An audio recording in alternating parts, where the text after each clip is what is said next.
જય માતાજી। આજે આપણે આખા બટેટાનું શાક કરશું ગ્રેવીવાળું। તો આપણે અડધી વાટકી તેલ લેશું,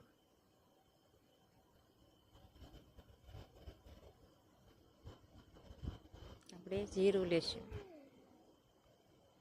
તજ, નવીંગ, લાલ મરચાં બધા આપણે વઘારમાં લેશું।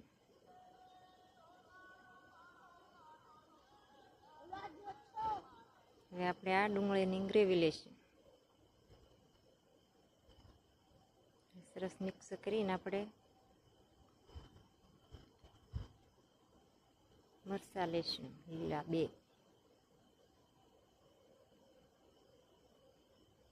આ ટમેટાની ગ્રેવી,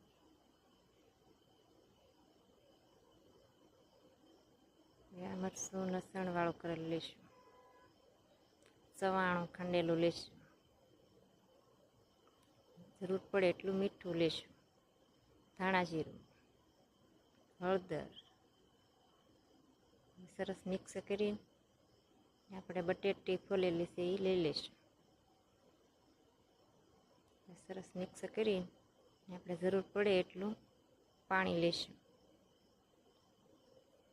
આપણે રોટલી કે પરોઠા સાથે ખાઈ શકીએ। હવે આપણે અડધી ચમચી ગરમ મસાલો લીધો છે। હવે આપણું શાક સળીને તૈયાર થઈ ગયું છે। હવે આપણે એમાં કોથમરી લઈ લઈશું।